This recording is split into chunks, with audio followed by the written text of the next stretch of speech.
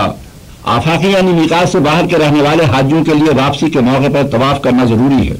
اس کو طواف وداع کہتے ہیں اور یہ واجب ہے. اگر طواف وداع نہیں کریں گے تو دم واجب ہو جائے گا. لیکن اگر حائضہ عورت کو حیض کے عذر کی وجہ سے طواف وداع ترک کرنا پڑے تو اس پر کوئی جزا لازم نہیں آتی.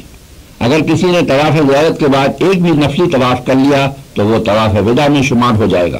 اگر چلتے وقت طواف وداع کے نام سے طواف نہ کیا تو کچھ جزا نہیں ہے. اسی طرح سفر کا ارادہ کیا اور اس لیے طواف وداع کر لیا، اس کے بعد کسی وجہ سے روانگی ملتوی ہو گئی اور پھر مکہ مکرمہ میں قیام ہو گیا تو طواف وداع ادا ہو گیا. لیکن مستحب ہے کہ چلنے کے وقت دوبارہ طواف وداع کر لیں.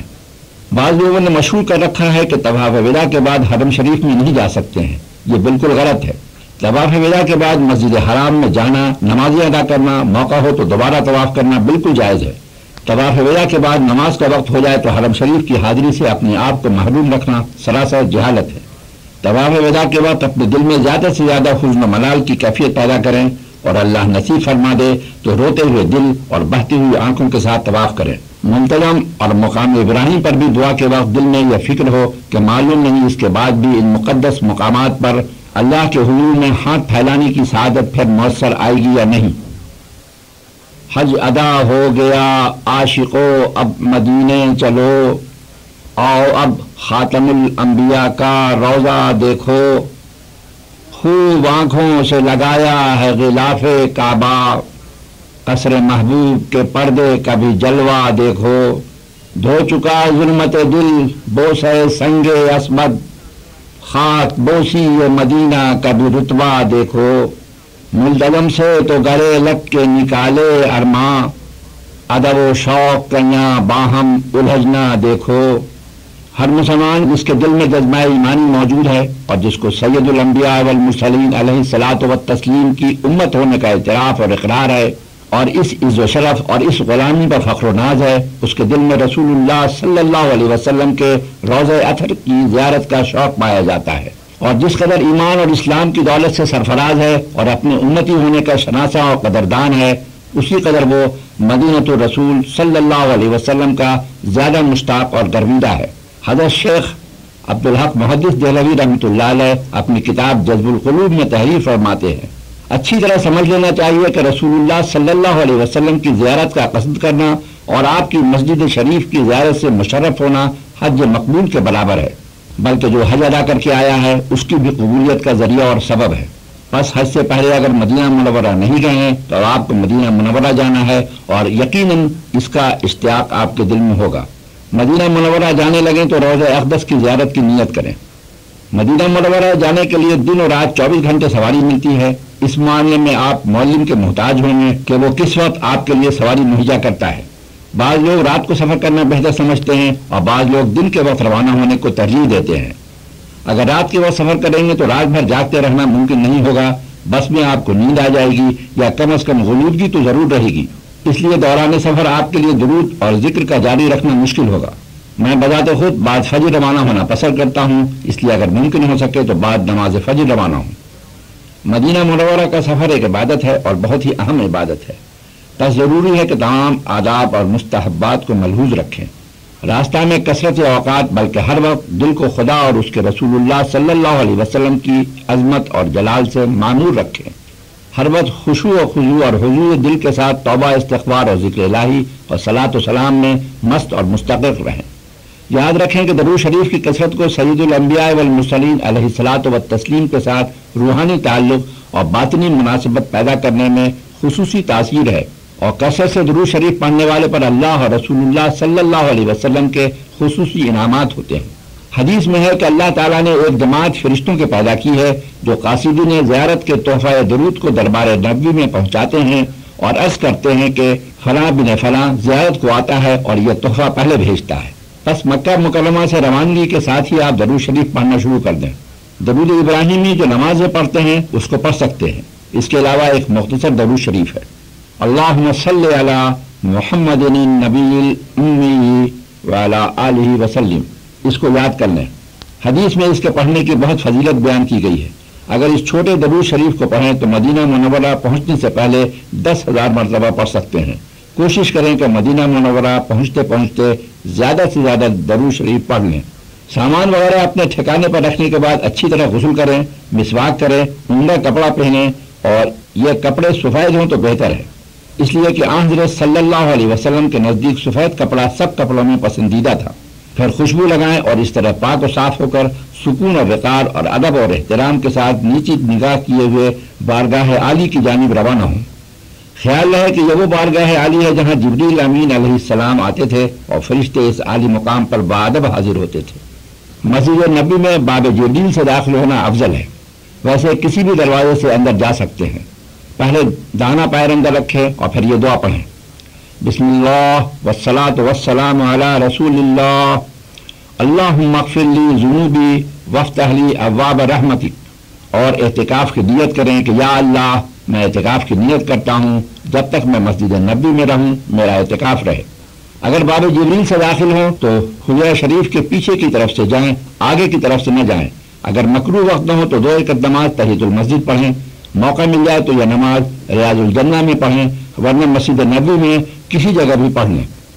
سلام پھیرنے کے بعد اللہ تعالیٰ کا شکر ادا کریں اور دعا کریں کہ اے اللہ، جس طرح تو نے محض اپنے کرم سے یہاں تک پہنچا دیا ہے، اسی طرح اپنے کرم سے اپنی رضا اور رحمت کے دروازے کھول دے اور اپنے محبوب رسول اللہ صلی اللہ علیہ وسلم کو شفقت اور عنایت سے میری طرف متوجہ فرما دے.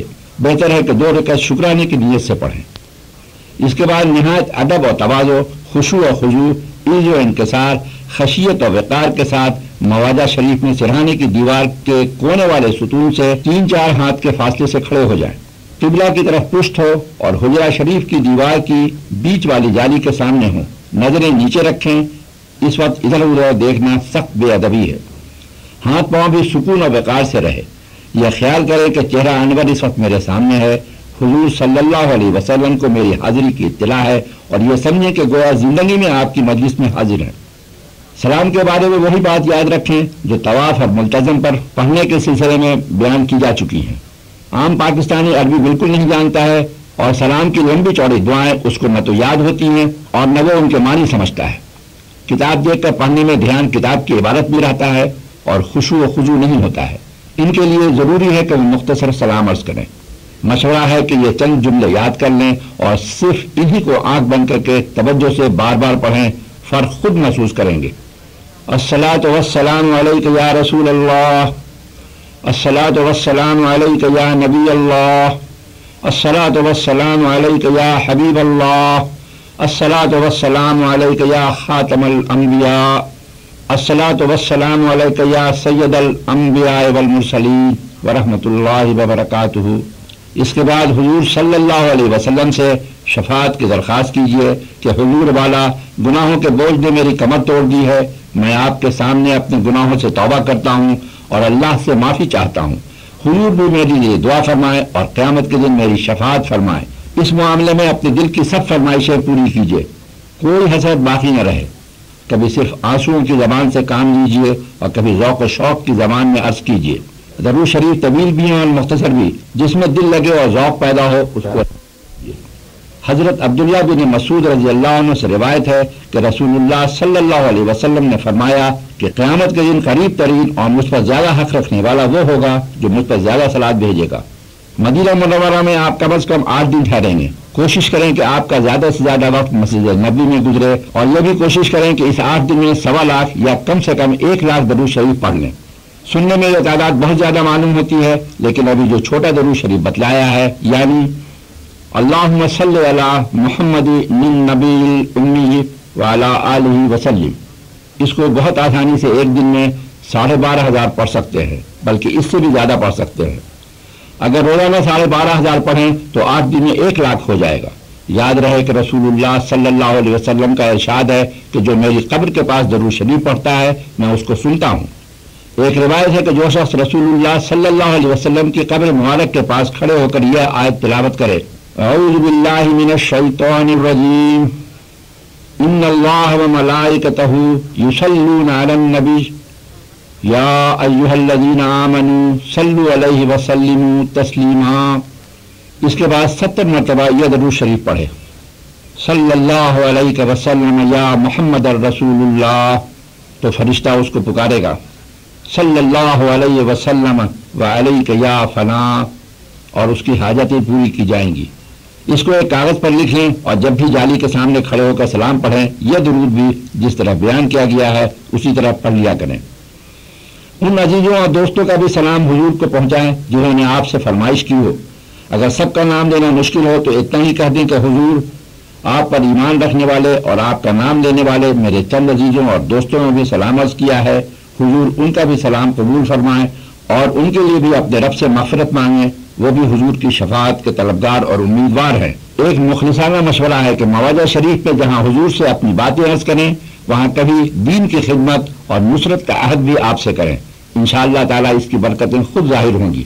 جب بھی روضہ اقدس پر حاضر ہوں اور رسول اللہ صلی اللہ علیہ وسلم کو درود و سلام پیش کریں تو حضرت ابو بکر صدیق رضی اللہ عنہ اور حضرت عمر فاروق رضی اللہ عنہ کی خدمت میں بھی سلام پیش کریں۔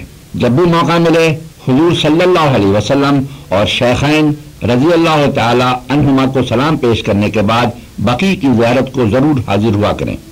احد وہ پہاڑ ہے جس کے متعلق حضور صلی اللہ علیہ وسلم نے فرمایا، ہم کو اس سے محبت ہے اور اس کو ہم سے محبت ہے۔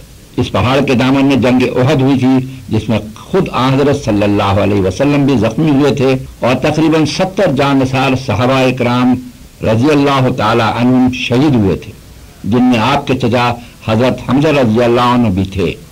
کم از کم ایک مرتبہ وہاں ضرور حاضر دیں اور مسنون طریقے پر شہداء اکرام رضی اللہ تعالی عنہم کو پہلے سلام عرض کر کے ان کے واسطے اور ان کے ساتھ اپنے واسطے بھی اللہ تعالیٰ سے مغفرت اور رحمت کی دعا کریں، اور اللہ اور رسول صلی اللہ علیہ وسلم کے ساتھ سچی وفاداری اور دین پر استقامت یہاں خاص طور پر مانگیں۔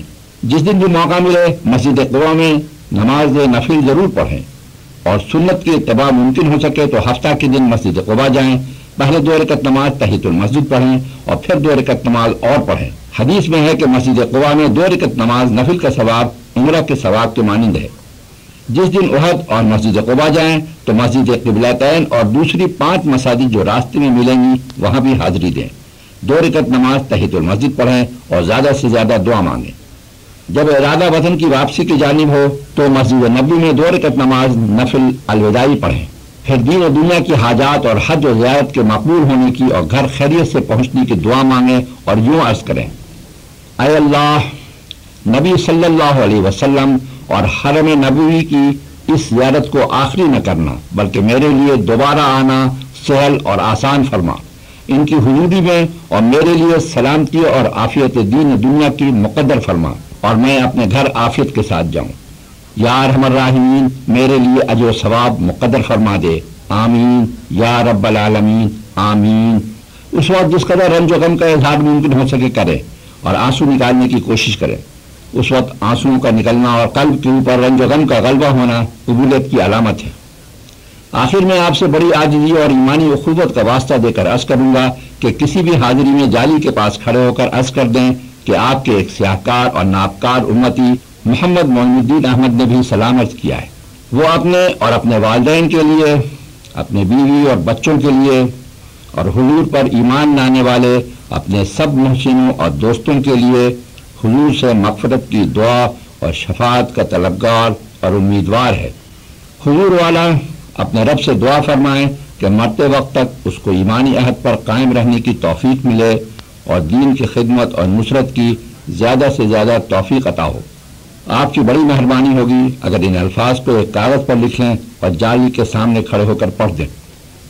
بارگاہ نبی صلی اللہ علیہ وسلم میں مولانا حالی کی دعا۔ بسم اللہ الرحمن الرحیم۔ بعد از خدا و بزر توئی قصہ مختصر، بلغ الملا بکمالہ کشف الدجا بجمالہ حسنت جمیع خصالہ صلو علیہ وآلہ۔ اے خاصان رسول، وقت دعا ہے، امت تیری آنکھ عجب وقت پڑا ہے۔ جو دین بڑی شان سے نکلا تھا وطن سے، پردیس میں وہ آج غریب الغربا ہے۔ جو تفرقے اقوام کے آیا تھا مٹانے، اس دین میں خود تفرقہ اب آ کے پڑا ہے۔ جس دین میں غیروں کے دل آ کے ملائے، اس دین میں خود بھائی سے اب بھائی جدا ہے۔ جو دین جو ہمدرد بنی نوع بشر تھا، اب جنگ جدل چار طرف اس میں بقا ہے۔ ڈر ہے کہیں ایمان بھی مٹ جائے نہ آخر، مدت سے دور زمان میٹ رہا ہے۔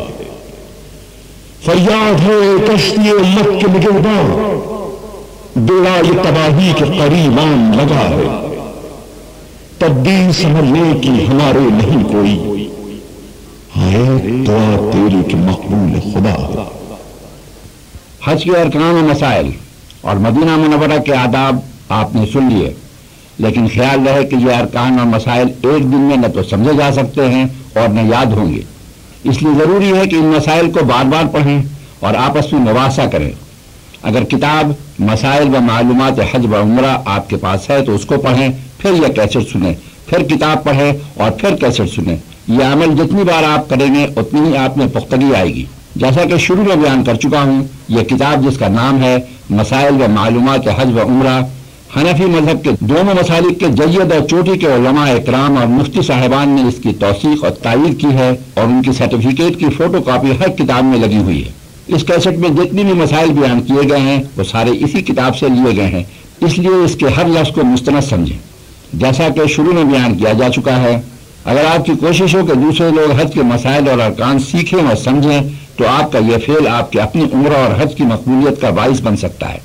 اس لیے میری درخواست ہے کہ اس کیسٹ کی زیادہ سے زیادہ کاپی کرائیں اور دوسرے لوگوں میں تقسیم کریں تاکہ دوسرے بھی مسائل اور ارکان سے واقف ہو جائیں۔ یہ کام ایک طرح سے تبلیغی کام ہے اور بڑے ثواب کا کام ہے، اس میں زیادہ سے زیادہ حصہ لیں۔ اب اس کیسٹ کے دوسری طرف مسائل اور ارکان سے متعلق سوالات اور ان کے جوابات سنیں، لیکن اس سے پہلے ایک بہت ہی مختصر قوالی سماعت فرمائیں۔ آ گیا لو آ گیا حج کا مہینہ آ گیا، آ گیا لو آ گیا حج کا مہینہ آ گیا، آ گیا لو آ گیا حج کا مہینہ آ گیا، حاجیوں کے واسطے رحمت کا بادل چھا گیا، آ گیا لو آ گیا حج کا مہینہ آ گیا۔